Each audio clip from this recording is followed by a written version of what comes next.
What's going on, everyone, and welcome into another episode of Expected Bets for your go-to podcast for all things hockey betting. Our team previews are rolling along here, and today we're joined by Jackson. You can find him on Twitter at PuckPicks. Rangers diehard fan here. We figured we kind of keep the trend going with having someone on for their team. So, Jackson, how's it going? It's going well, guys. I'm happy to hop on and break down the best team in the Metro. Yeah, Ooh. we're this. Thank God the Devils and the Come on. Rangers episodes are kind of, you have the middle ground of the Islanders hate to at least kind of separate that. But yeah, there's going to be some takes for sure here. Franco, Betsky, how we doing, guys? Good. Yeah, I was just telling you all that I had to wash off all the hot takes from Top Cheds with the Jersey Devils episode. So feel fresh and clean and ready to hear some more from Puck's Picks Jackson over here.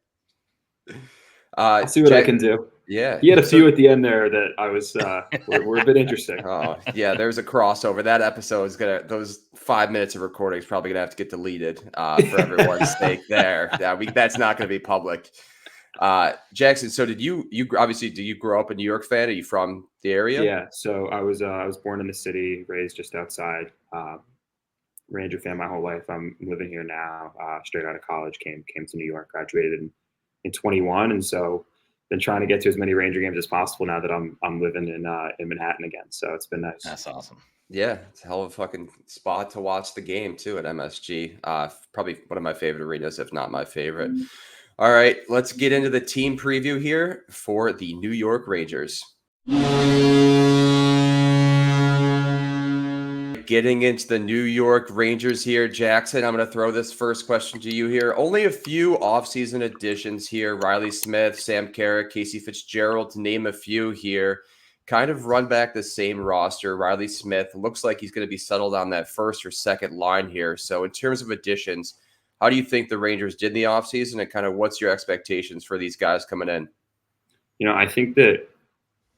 I think the best way to start looking at that is like how the season sort of ended for the Rangers and the way that everyone was calling for Trouba to be gone, and questions about is this defense core good enough to take them as far as they need to go? Like, you're starting to see a lot of these D-cores that have a lot more size doing well. Rangers were kind of handicapped, right? Like the whole free agency process this offseason. And so when you don't have a ton of money, you got to figure out how to try to make things work. And I think with the cap space the Rangers had, they know that, down the road, here comes Keandre Miller's contract. Lafreniere had to get done. Like, Igor is going to have to get done still. There's a lot of money that's going to have to get put onto the books, and there wasn't a lot of flexibility to do too much. I liked the addition of Riley Smith. Had a down year last year in Pittsburgh, but frankly, that whole offense was down. I mean, the power play was almost like shockingly terrible, especially when you look at some of the talent those guys that was on that roster, especially if you're looking at just the five that could be on the ice. So I think a lot of Ranger fans, like, Rangers Twitter is pretty negative. I think a lot of Ranger fans didn't love the Riley Smith addition. I thought it was a bit of a calculated move almost, where you're not, risking too much, gave up a pick, getting someone back who's got Stanley Cup pedigree, slot into that first line with a veteran presence, and has a goal-scoring touch. And I think one thing that people forget about is that there was some overlap with Riley Smith and Vinny Trocheck in Florida. And that was a duo that actually played really well together, actually almost averaged, I think, close to a point per game each when they were on the ice together. So something to keep in mind is I'm of the mindset that Riley Smith is not going to stick on the first line. I think it will be Lafreniere at some point. I think that Trocheck, Panarin, and Riley Smith could end up together on a line. That would not surprise me at all. I think Lafreniere has earned his shot to be on that top line the same way I view he's earned his shot to be on the top power play for at least a trial run here. You guys saw the end of the playoffs there. He looked fantastic. Yeah. In terms of Carrick, like, depth guy, not going to do too much, but not going to do too little. I liked him. He was in Edmonton, I think. And I want to say he also played in Anaheim a little bit. I think he's a good player, can bring some grit. But, like I said, nothing special with the offseason. I'd be interested to see what they do at the deadline. It wouldn't shock me if Kakko goes out at the deadline and someone to help them win now comes in, especially if Kakko has a decent first half of the season. I think they might be big. There might be a big splash come that time of the year, but there wasn't much they could do going into the regular season this year. Yeah. You mentioned kind of that young core, Lafreniere, Kakko as well. To name a few guys, Miller, Schneider, Chittle. Franco, in terms of kind of those guys taking the next step for this team, what do you think that looks like? I mean, their roster has pretty much been solidified going into this offseason here. They couldn't do too much, kind of like Jackson said here. So it feels like these are the guys where if they want to get over that hump and kind of get to a Stanley Cup final with this group, they're going to be they're going to need to be the guys that kind of help them make that push. Yeah, and I'm excited actually to see Lafreniere get a shot on that first line. I was kind of hoping that that's what you would say. I know Daily Faceoff has him on the second with Panarin, but and obviously that line was very successful last year, Trocheck, Panarin, Laf. But I think you have to give him the shot on that top line. Slide Riley Smith on the second line. That still makes a very formidable second line, top six. I think the third line is your big question, right? Can Chytil stay healthy, right? He hasn't really been able to stay healthy. He's had a lot of issues with the injury concerns. Kakko as well, kind of the last couple of years has been kind of in and out. So if they're all so young, right? Even Cooley is still young, and he's kind of shown some flashes as well in the past. If they can all stay healthy and play, like that could be a pretty decent third line as well. So, and obviously the fourth line is just a bunch of bangers at this point, right? With Rempe playing it, I mean, is Rempe going to make the team? We saw a couple of jokes about his season point totals and goal totals. I think it was like 2.5 goals and 7.5 points was his season long numbers. It's like, all right, is this guy going to play or not? So, yeah, I mean, I like them. I like the ability to add a guy like Riley Smith, like you said, is kind of it feels like under the radar. The guy has experience. He can score. He's a good player, man. Like I don't see why people are down on that move in New York. I know he had a down year in Pittsburgh, but I think everybody did in Pittsburgh last year. The team was just kind of like what felt like a train wreck for most of the season. So it was Sidney Crosby and nobody else. It felt like for most of the season. So yeah, I think honestly the biggest issue for me is just that blue line. Like, is Fox healthy? He didn't look himself last year. Because he's really the engine, right? From the back end. They don't really have Miller has his moments of puck moving, but Trouba is not really a puck moving defenseman. Lindgren obviously not either. It really drives from Fox up to the forwards, and that the 5-on-5 is like been the knock on this team for what seems like years at this point. So can they get that 5-on-5 scoring? Can the blue line create some offensive zone time and plays to get some 5-on-5 goals and not just have to rely on the power play and penalty kill? Yeah, I think it was last year, right? So they had Quick into this goaltender room, and obviously he was coming off a down season here, but he was damn good for this team last year, ate up 20 plus games. And we always talk about this too, in terms of kind of the anomaly of goalies of it. Sometimes it just doesn't make sense that all it takes is a new change of scenery for them here at Betsky. You look at this goaltender room, Shesterkin, Quick. Who knows as Quick gets older if they'll be able to kind of keep that same, let's say, performance up. But it looks like one of the best goaltender rooms in terms of the Metro division on paper. And then just your overall thoughts on this team. Yeah, I have to agree. I mean, it allows you to have kind of that safety net of if anything does happen to Igor, you got a goaltender who's won cups and was looking phenomenal on this team. And maybe he was playing above his head, but maybe just having those extra days of rest is what he kind of needs to be able to play in tip-top shape when he does get those starts. So you got to be confident there. I still think this blue line's maybe top 5-ish in the league. I still think there's a lot of room, obviously, for Schneider to grow. I mean, his 2020 draft pick, and then Kendre Miller's still growing too. I think he was a 2018. Lots of potential there for these guys to reach another level as they hit their prime.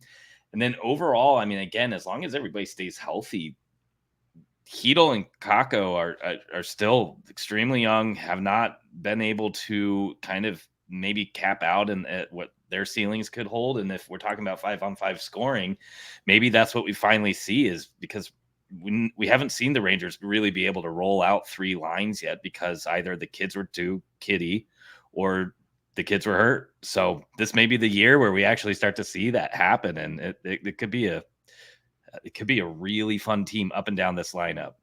I feel like I keep on saying this in the past couple episodes, but this is a team to circle for going to the prop well. Yeah. Speaking of kind of young talent here, Gabe Perreault highlights this New York Rangers prospect Oh, pool yeah. from BC. Obviously, you're a New York guy, so I'm sure the Boston connections well received, maybe not. Is there any sort of additional prospects outside of Perreault that you're kind of looking at this season? Obviously, this roster is pretty solidified, but in terms of if injuries do occur, who you're looking at to kind of maybe find a spot in this lineup?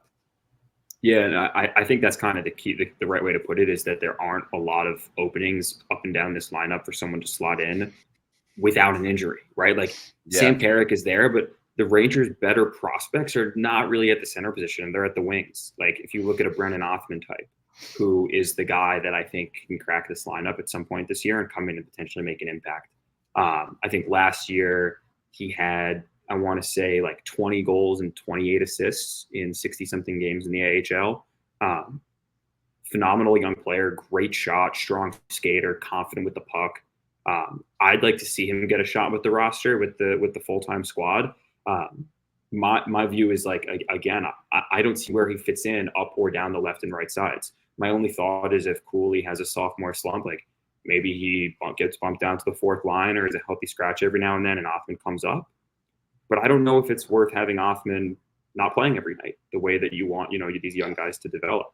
And I think on the blue line, the interesting guy that at least right now it looks like we'll get a shot with the starting club to start out the season is Zach Jones, someone that a lot of Ranger fans have been really excited about for a while because he's been showing some glimpses when he gets out there. Great puck moving skills, strong skater, not the biggest guy again though. That's my concern. You're seeing a lot of smaller defensemen come through New York for some reason right now. And I don't necessarily love it. I would like to see the team try to, go after someone a little bigger. I would have liked if they kept Nico Mikkola. That was someone that, they let walk after getting in the Tarasenko trade from St. Louis. They let him go. And listen, he wasn't like the best player on Florida, but we all watched the Stanley Cup final. Like he contributed. He had a huge goal, played great defense, was out there playing shutdown minutes against the top guys again in Edmonton. So, again, like I agree that in the regular season, Betsky, this is a lineup that, especially on the D end, like has a lot of talent. But it worries me as you get deeper and deeper into the playoffs and teams start to grind you down more and more. Like, when does like push come to shove? Nick Jensen took out Adam Fox's leg. Nick Jensen's not a big guy either. And Fox was, hampered and injured the whole postseason after that. And we saw how ineffective he was. I will say, funny enough, now that we're talking, I know Franco mentioned Lindgren. I actually ran into him on Saturday. Said what's up. Saw him shopping around New York City. Just walked up, said, "Hey, don't want to interrupt, but huge fan. Good luck this year. Looks healthy. Still got some battle scars on the face. Taking too many pucks, I think, but looks good." Love it. All right, before we get into the best worst case scenario for the New York Rangers here, I'd like to talk to you about our sponsor, BetterHelp. This episode of Expected Bets 4 is brought to you by BetterHelp. Have you ever stopped to think about something new you'd love to learn? As adults, we don't always make the time to learn we used to when we were kids. Kids are constantly exploring and growing, but somewhere along the way, life gets busy and we lose some of that curiosity. What's something you've been wanting to dive into? Maybe it's cooking, picking up a new language, or even figure out your golf game to finally beat your new friend. Just because we're older doesn't mean we have to stop growing. In fact, therapy can help you reconnect with that sense of wonder. It reminds you that your back-to-school moment can happen at any time. Therapy is not just for people who have gone through something major. It's for anyone looking to be the best version of themselves. Therapy can help you learn positive ways to cope with stress, set healthy boundaries, and tackle challenges with more confidence. It's really about giving yourself the tools to thrive and grow, no matter what stage of life you're in. If you're thinking of starting therapy, give BetterHelp a try. It's entirely online, designed to be convenient, flexible, and suited to your schedule. Just fill out a brief questionnaire and get matched with a licensed therapist and switch therapists anytime for no additional charge. Rediscover your curiosity with BetterHelp. Visit betterhelp.com/THPN today to get 10% off your first month. That's BetterHelp, HELP.com/THPN. Now back to the show. All right, getting into the best and worst case scenario for this New York Rangers squad here. Franco, I'm going to throw it to you here. In terms of the best case, obviously it feels like they want to try to go back to the Eastern Conference Finals, kind of where they've been the past few seasons here. But it seems like it starts with their 5-on-5 play, right? They've been pretty reliant on the power play the past few seasons. This young core starts to get involved, gives them some depth scoring. So what's kind of your outlook here for the best case scenario for this Rangers team? It's cup time, baby. I mean, Yeah. they've been on the fringe for so long, it feels like, right? And eventually this window is going to close. They're going to have to pay Shesterkin, like you said, and eventually you're going to just start seeing these pieces move on. And, you know, the top end guys on this roster as well are getting older. Panarin's up there, Zibanejad's up there, Kreider's up there. It feels like they're just, how many more years can they continue to run it back and you know, make an exit despite great regular seasons or nice playoff series, but just not getting over that hump. So I feel like you said, it needs to be the 5-on-5 scoring. It needs to be that depth scoring. It can't just be that top line or the handful of guys. It needs to be everybody. And obviously Shesterkin's good enough to get them over the hump in the playoffs, win the big games, make the big saves. But even he was had broken down that one season. So I think having Quick here to kind of reduce the workload this season, and hopefully they get that scoring and can get over that hump finally. Because I know probably all the Rangers fans are kind of tired of the, you know, as good as it's been, you know, like it's not like they're missing the playoffs or having bad seasons. Like they're having great seasons every year, but it's like you just can't get over that hump. So I'm sure they're excited to finally make that jump. Yeah, Betsky, it feels like this team is a pretty high floor here. Obviously, we're not expecting them to miss the postseason here and go kind of past the first round. So almost the worst case scenario is they just fall short again here, and whether it be the Eastern Conference Finals or Stanley Cup. Like it's not a bad kind of expectations this team has, but it's just more so frustration from the fan base, it feels like. Yeah, it's a little bit like Toronto, right? The fan base and everybody's wanting this team to take that next step. I don't necessarily think that the window is necessarily closing or anything per se, because the young core is starting to look and take shape, and I don't think there's ever going to be a problem attracting free agents to New York. But this is a team that I thought looked like they had that magic in the playoffs last season. I thought they really were going to be able to make that run, and then just couldn't do it again. And I think that means worst case scenario here is first round exit again, or gosh, I mean, if you really want to tighten this floor and ceiling, a second round exit doesn't feel great either. It kind of feels like a team that needs to get a little bit further than we've seen recently, because all the pieces are there and they kept the whole band together. Yeah, Jackson, I'll kind of end this with you here. Carolina is obviously kind of taking a step back with their roster this season. Mm-hmm. New Jersey, obviously fully healthy, is going to be kind of your main threat in this division. But it seems like you guys have kind of moved past that stage in terms of where the Rangers are as a team beyond the division, looking more towards the conference and Stanley Cup. So what are your expectations in terms of floor and ceiling for this team this year? I mean, I think the ceiling is unquestionably a Stanley Cup final appearance at a minimum, right? Like they were 2 games away from taking Florida out. And I don't think it was for a lack of having the talent or the skill. I think it was a lack of not playing in those situations with those guys. Like that core, yes, they've had a lot of playoff experience, but they haven't had a lot of deep playoff runs. And so it's very different than the Rangers teams that, you know, were around in the early, 2010s that were perennial Eastern Conference final appearance, squads that Henrik Lundqvist could take anywhere as long as, the defense and Jan Girardi were pocket shots. So what I would say is I think like even a second round exit is a disappointment. And a tremendous one at that. I think that I think there's something to be said for when you get a taste of what it's like to be that close and see what it takes firsthand, as opposed to watching it on TV. And I think probably a lot of these guys, like when they get eliminated, they're probably not watching it. I mean, I don't know. I don't think I would. But I'm not a pro athlete. I'm out here capping hockey, so different story. What I would say is like they they were that close. They know what it takes. They know what the other side has that they didn't in order to have to get there. And so I think that the jump could be there. My concern is that if they don't do anything at the deadline, what's to stop the team from having the same type of fizzle out experience that we did last year? Worst case scenario. Don't want to really think about this, but like, it is not that crazy of a thought to me to think that this Rangers team, if the injuries go like a certain way, that like we're fighting for a wild card spot.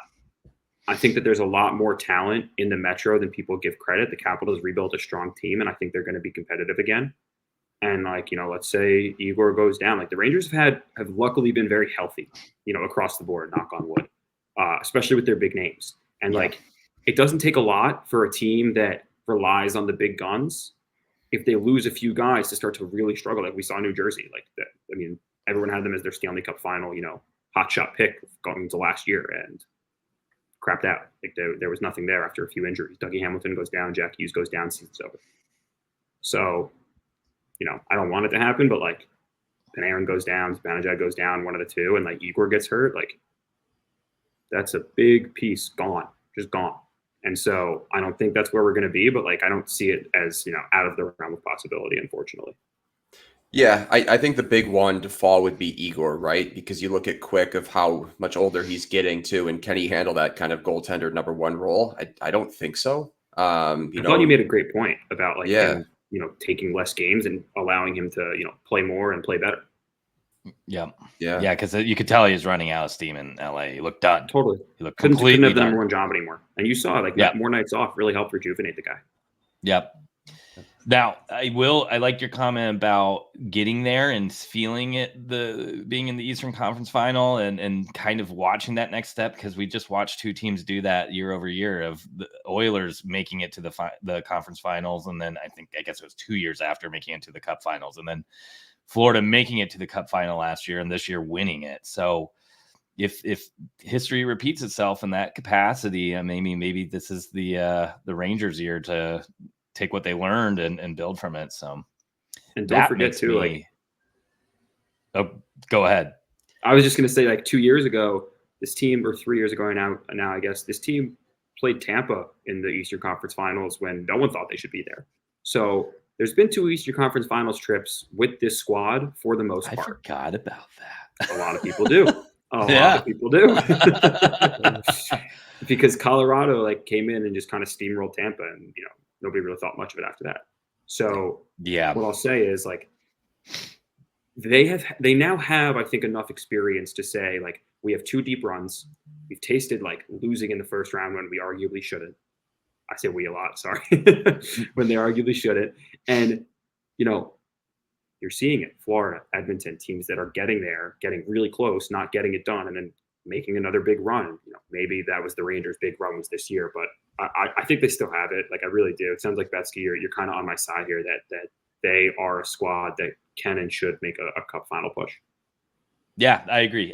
When I was building out kind of our little cheat sheets that we put together for the shows, I was really impressed to see how little moves they made, because I think there's a lot of times where teams who have the roster tweak it too much and you lose the chemistry, and you move some of those guys that may have been screaming at everybody in the locker room when they're losing in the playoffs. And now some of that, the blood, sweat, and tears is gone, and the piss and vinegar is gone because you wanted to pick up a flashy winger.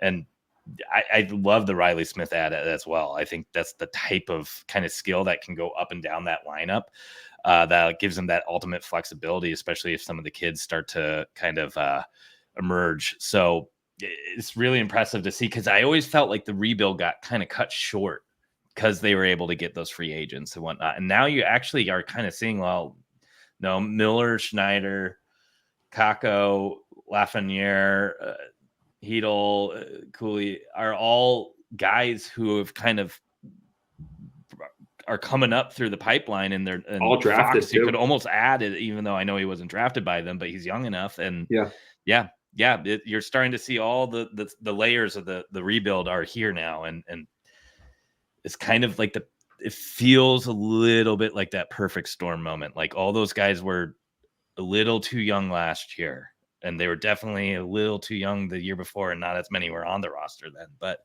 Yep. maybe now's the year. Funny Second enough, year. like one thing that go ahead. Go ahead. You're good. Oh, You're good. all right. So like one thing that I think people forget is like Heedle's kind of the oldest of that bunch, and he like just turned 25. Wow. Like Kakpo is 23 years old. Yep. Yeah, There's a lot of Lafreniere is so young still, and we've been waiting for him to finally excel, right? Like he was labeled a bust for like it felt like 3 years in a row, right? Because he just wasn't producing, but the dude was like 20 years old, right? He got no power play time too. Yeah, exactly. You're playing like third line minutes and stuff with a bunch of other young dudes. So you should see the schmack that Cheddar sent us about the kid line, and it would make you sick. You can have Jesper Bratt. Enjoy that. Another year of Laviolette, obviously as well too. His second season behind the bench too. We saw what he did in year one, so it should be an exciting team for sure. Moving along here, we're going to get into some team and player prop futures here, but before we do that, I'd like to talk to you about our sponsor, DraftKings. TD, Tutty, take it to the house. Whatever you call a touchdown, they matter more at DraftKings Sportsbook, an official sportsbook partner of the NFL. Ready to place your first NFL bet? Try betting on something simple like a player to score a touchdown. The NFL season is back in full swing, and who doesn't love rooting for a touchdown? So be sure to check out the latest odds at DraftKings Sportsbook. Ready to do a touchdown dance of your own? Score big with DraftKings Sportsbook, the #1 place to bet touchdowns. Download the DraftKings Sportsbook app and use code THPN. That's code THPN for new customers to get $250 in bonus bets when you bet just $5 and get 1 month of NFL Plus Premium. Only at DraftKings. The crown is yours. Gambling problem? Call 1-800-GAMBLER. In New York, call 877-8-HOPE-NY or text HOPE-NY 467-369. In Connecticut, help is available for problem gambling. Call 888-789-7777 or visit ccpg.org. Please play responsibly. On behalf of Boot Hill Casino and Resort in Kansas, 21 and over. Age and eligibility varies by jurisdiction. Void in New Hampshire, Oregon, and Ontario. Bonus bets expire 168 hours after issuance. For additional terms and responsible gaming resources, see dkng.co/ftball. NFL Plus Premium offer available only to new and former NFL Plus subscribers. Additional NFL Plus Premium terms at nfl.com/terms. All right, looking at this Rangers squad here in terms of team futures, let's start with their regular season points total at 105. Last season, they had 114. We talked about some teams kind of moving up and down in terms of that Metropolitan Division. Capitals obviously get a little better, like we said, too, and a few other teams kind of take a slight step back here. There's still some other bottom feeders in that division as well, so it seems like 100.5 points should be doable for this team, but I want to throw it to you here first, Franco. I don't think we're taking minus 350 to make the playoffs. I think we kind of assume that they're going to make that, but outside of their maybe regular season points total, I think the division, conference, and Stanley Cup odds are all on the table for this team. Yeah, I wouldn't mind taking any or all of them, to be honest with you. I think the 100.5 feels pretty free as far as a season-long total points prop for a team. It feels a little safer than the Devils one. I know they were both the same, but this team has more experience and, are definitely a better goaltender. So they're both sitting at 100.5. If I had a choice between one or the other, I would probably take the Rangers here. It feels safer. Plus 250 to win the division feels pretty damn good as well. If you just split or do a full unit on each of them and the Devils, I think you're probably going to be happy when season's done. I think conference winner and Stanley Cup are probably the two I would be most interested in, though, just because you're getting pretty decent prices, and I don't know that you're going to get better as the season goes on. I think if anything, this team like maybe cools off at like the midway point or after the All-Star break or something like that. But you're coming in fully healthy. I feel like this team's going to be able to beat up on teams and win games early in the season. So I don't think you're going to get a better price than now. If you do believe this team is a cup contender, or at least a team that's going to make it to the cup. And I could see that scenario, like you guys said, like they've been on the fringe, kind of like Edmonton was, and maybe they make it to the cup this year. Maybe it's them in Edmonton, who knows, right? So I don't mind doing something like that, throwing a little future action on cup and conference winner. Yeah, the conference winner is pretty interesting too right now because they're third in the Eastern to win it behind the Panthers and Leafs right now, tied with the Devils in that third spot. But it feels like if the Rangers do go ahead and win that division, they're going to be set up pretty nicely for the playoffs. And that plus 650 that you're getting right now is going to probably move down to that plus 300 to 400 range here. So you're going to get some value now. Betsky, any of these team futures intrigue you? Yeah, that plus 650 on the conference may be my favorite. I mean, Yeah. doing a three-peat's extremely difficult. So you're really, to me, it's really like you're betting against Toronto, Florida to do a three-peat of making it to the Cup at least, and gosh, the Devils really. And after kind of breaking down the Devils a little bit, there are definitely some cracks that make you concerned about a deeper playoff run, and maybe learning from those lessons from the past couple of years, this is it. So I really like that conference winner. That's something I'm down to lay down now. And I do like your point there, Franco, that this is probably the best you're going to get for the Stanley Cup odds. So that may be worth sprinkling. They're probably one of 4 teams I'd be willing to sprinkle preseason. Yeah, Jackson, do you have anything else to add in terms of obviously bias aside, if that's possible? If not, we've had Cheds on and there was bias flying everywhere. So yeah, I'll let you go ahead here in terms of any team futures you're looking at. Yeah, so I will say that like before every season, I don't bet on the Rangers in season. Like I don't bet props, money line, any of that stuff. Like I stay away from them. It's too much. I don't need my money and like my heart on the line of both. So the one thing that I do is I take them to win the Cup every year preseason and then again at the deadline. So I frankly, like last year, I loved the number. I think I got like plus 2,200 because of the Devils' first round exit, but like plus 1,300, I would hang that like from as unbiased as I can be. Like I just don't see a reason that aside from injuries, right? Like that can derail any team, that this team shouldn't at least be one of the 2 to 4 left in the East when the playoffs come to. And I don't think that Florida is necessarily going to run it back the same way that they did. It felt like there was a different level of determination there than any other team had to prove that what Vegas did to them was like, it was embarrassing, but like, that's not who we are kind of thing. I think Toronto being there is a joke. Frankly, like that's absurd. I have nothing else to say about those odds. And the Devils, right? Like that's the only team in the East that genuinely concerns me in terms of the Rangers getting bounced in the first or second round. If the Rangers face the Devils, like I think all bets are off, and it's a 50-50 series of who wants it more. It's not about, who has better high-end talent, who has better goaltending. Like maybe it is, but like I genuinely think it's going to be about who's winning the battles in the corners in that kind of series. Like Markstrom and Igor could probably go head-to-head at the end of the day. Like in a playoff series, if they're both locked in, they're going head-to-head. And I think the Rangers have that sour taste in their mouth still from facing the Devils. I wouldn't be surprised if a lot of those guys wanted the Devils to make the playoffs, be able to like face them again and prove that they can do it right back. I'd like to see that this year.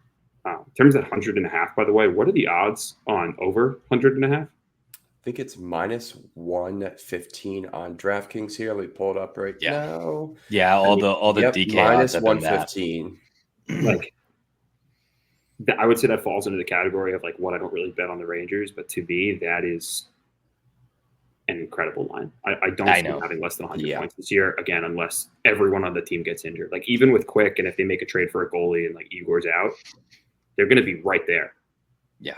And you really can't factor in injuries too when you're kind of handicapping these futures because you just don't know what's going to happen. But like you said, it feels like a worst case scenario where everything goes wrong for them not to hit that number this season. Exactly. I guess that's kind of my point, right? Like everything would have to fall apart for them not to be even close. Yeah. And I mean, the Devils have been injury ridden in the past too. So even if the Rangers suffer a few injuries too, they could still kind of find that mark too, because they do have the talent, especially when you're looking at a few of those lower ranked teams in the Metro. So, yeah. All right, moving along here to some player point futures. Adam Fox over 72.5, Lafreniere over 64.5, Panarin over 99.5, Zibanejad over 76.5 and Trocheck at 68.5. They are It's like loaded half the team. with fucking player props. Holy shit here. Jackson, I'm You going to said start with Lafreniere 64.5. so Yep. Lafreniere at 64 Give and a me it. half here. It Give seems me like it. that's the one jumping out. Yep. So Betsky, do you Oh want my to start with God. that one? Yeah, the Panarin being right at 100 pretty much is not something I necessarily want to fiddle with. Fox, if you're going to take 72.5, I'd rather take his Norris odds. Zibanejad, you got a little bit of injury concern. Trocheck, maybe they mix up the lines a little bit. Maybe Heedle starts taking over that second line center. So give me Lafreniere, right? 64.5. We're talking about him potentially making it all the way to the top line. This seems like one that's really worth an early investment on. Even his goal prop at 29.5 is pretty interesting too. When he had 28 last year as well, so you may try to double dip on his points and goals there. Franco, that may be one to do a little alting and try to get a little extra value by maybe taking like a 40. 40. Yeah. For Maybe. reference, by the way, last year without any playoff time or power play time, like no power play unit, no like jumbling lines around, no line one time. Lafreniere had 28 and 29 for 57 points in a full season. Yeah. And he didn't look nearly as good all regular season as he did in the playoffs. Yeah. Yeah, he picked it up as the season went on for sure. Yep. Yeah. Franco, did you have any of those props that you're looking at in terms of points? I didn't mention all the goals, but you have the sheet up, so I'll throw it to you here. Yeah, I mean, I definitely like the Lafreniere point one. Trocheck seems too high. Last year was his best season. I mean, I do like Trocheck, but I just 60.5 just seems on the higher end. I'd rather grab Fox's point prop when it's bettable game to game than lay 72.5, I think. So, yeah, I think that's where I'll go. Kreider 35.5 for goals seems a little high. He'll get 40. Yeah, I could see it. Again, that's more health, I guess, with him. He's also my favorite Ranger. Like I love the guy. But, feel like but you can take his well, plus man. money goal prop against the Devils and cash out every time they play. So yeah, it's hard to lay. Like I think when it really comes down to it for me, it's hard to lay minus 115 for 35.5 goals for Kreider when I can get him to plus 120 in any game essentially, or better. Plus 160 sometimes. So that reason, by the way, is like one of the reasons I'm not a huge futures or like season long props guy unless it's to win like the conference or the cup. Because frankly, like I've touched on it a lot because it's always my concern. Like I don't want to bet on there not being injuries to a team essentially, or like a player not getting hurt. I think I made one future last year and I just faded the Sharks and took their points under, and that was bad. So like I don't love like bets like this. Like Lafreniere is one that I think if you're betting the Rangers, you're looking for season-long props. Like that's a great one. The one way that I would play Trocheck, however, is I like that over 22.5 goals. I think that he gets that number. He's at least going to start the season on the first power play unit, and the guy's got a wicked snapshot and wrist shot. So I'd be surprised if he's not at least pushing, mid-20s this year again. Especially if he is getting second line time, like even third line time. Like the guy puts himself in good enough positions and has a good enough shot that he can create for himself. And like, listen, maybe he sneaks in a couple like shorthanded goals too while he's at it because with the faceoff prowess, he's out there. So I think 22.5 is a low number there. That's the other thing that jumped out to me. Yeah, I like it. So you're not playing any player points or goals total here for the Rangers? You did like the Lafreniere and Trocheck over 22.5. Yeah, like as a non-Ranger fan, I would. Yep. It's like a personal rule for me. I just won't do it. Hey, I get it. It's the same way I am with the Bills. At least the Sabres have been so bad. My heart's been ripped out too many times with that team. So the other thing that like awards wise, or I don't know if maybe we're going there. Like yeah. So I was going to say that I think there's really only one award or two that I think the Rangers have in their in the realm of possibility here. Well, three, I guess, if you count Jack Adams. I could see Laviolette taking it for sure. Yeah. But I do really like Igor for the Vezina this year. Same. I think that he has a statement season. That's my take there. I think that one's one that he gets going. Yeah, I like it. Betsy, you mentioned Igor as well. You agree? And any other of those trophies that you're kind of looking at? Jack Adams, Laviolette's 22-1. Yeah, so I It's still still think tough, the though. Adams Yeah. usually there's some storylines to it. Yeah. So they got the President Trophy last year. Is he really going to do better than that regular season? If he does, he didn't win it last year when they got it. So maybe if he repeats, that's your narrative there. But there's other Jack Adams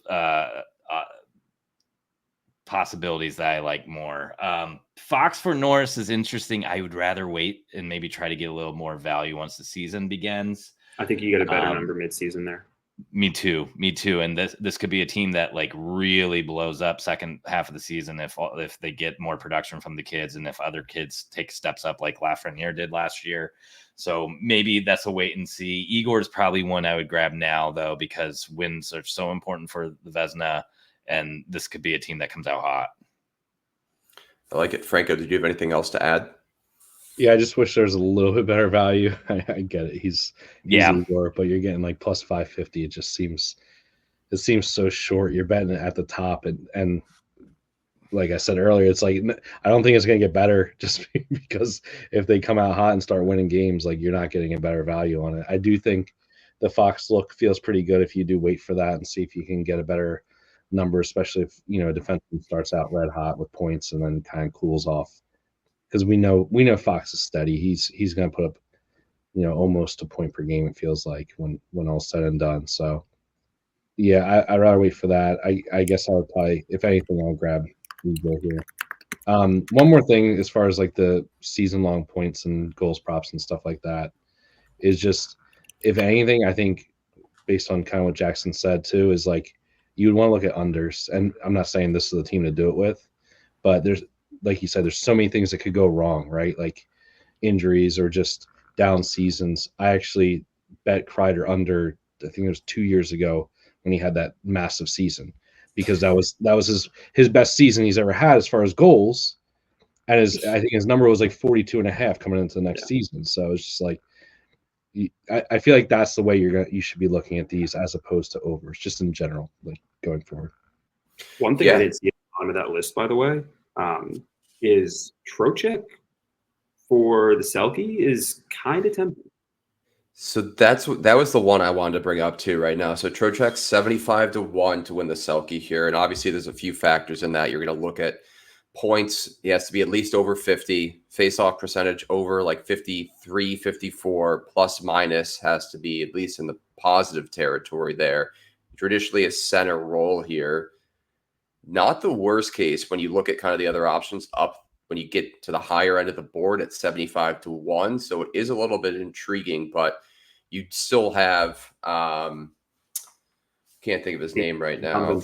Kopitar. Yeah, or Barkov. Jordan Staal. Barkov right there. Right? He's yeah.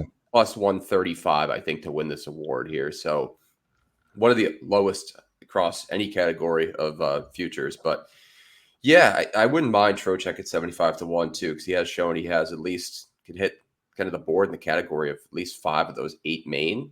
So we'll see. And like you said, injuries always happen. So, all right. We'll he's stapled to Panarin too. Like, just think about yes. that. Yeah.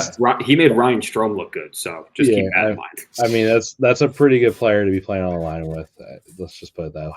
Yeah, the 50 points is not really a doubt, at least in that category here. But all right, getting to our closing thoughts on here, Jackson, I'll throw it to you. We talked about this team a lot here. Pretty high expectations heading into the season here. Not a lot of offseason additions, but obviously that Riley Smith one you did seem to enjoy. So kind of let's wrap this up in terms of your overall kind of outlook for this Rangers team. Yeah, I mean, I kind of touched on it, but I think it's go big or go home, right? Like you've got every piece that it takes up and down the lineup, at least on paper, to win the Stanley Cup.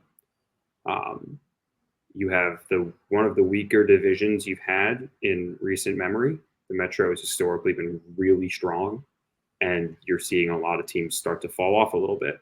And the Rangers have the luxury of not being one of them right now. And so I don't know, timing wise, like experience wise, age wise, it feels like it could all work out this year, and it's the right time for them to make a big push. And like again, I think that we will see at least some serious effort to make big acquisitions heading into the trade deadline. And it wouldn't surprise me to see them go after some sort of big fish. And I don't know who's an upcoming free agent this year, but like if someone is available, I would bet Drury's calling on it, especially if they get out of the gates hot. Like, this is the team. So now or never is my idea. Yeah, I like it. Franco, do you have anything else to add? No, I think that's pretty much it. I mean, it feels right for this team this year. Like you said, Metro feels weak compared to what we've seen recently, and I think that's really the biggest thing. This team can kind of coast into the playoffs. They don't have to win the President's Trophy this year. I think they got that, out of the way as far as like an achievement goes. But like the real achievement is to win the cup and stay healthy. So take a little bit off this year maybe and be fresher and more ready for the playoffs. I think that's the main goal, and I think they can achieve that this year. Yeah. Well, Jackson, I want to thank you for joining us. Do you want to kind of shout out your socials so that people can find you? Yeah, sure. I mean, all I've got right now is PuckPicks1 on Twitter. Just started a Dub Club, but all free. Just figured it's an easier way for people to get picks, especially with the traffic that you see on Twitter nowadays, all the sports going on. So that's free, but got a link in my bio for that. Got some big plans for the season, though, so it might be a few more socials to be adding as things go on. Awesome. All right. Well, thanks again for joining us. And we appreciate everyone for listening to this episode of Expected Bets 4. Be sure to hit that subscribe button on YouTube if you haven't. As always, check us out on social media on Twitter, Instagram, and YouTube. Thank you again to our wonderful sponsors, BetterHelp and DraftKings. We appreciate everyone for listening, and we'll talk to you guys soon.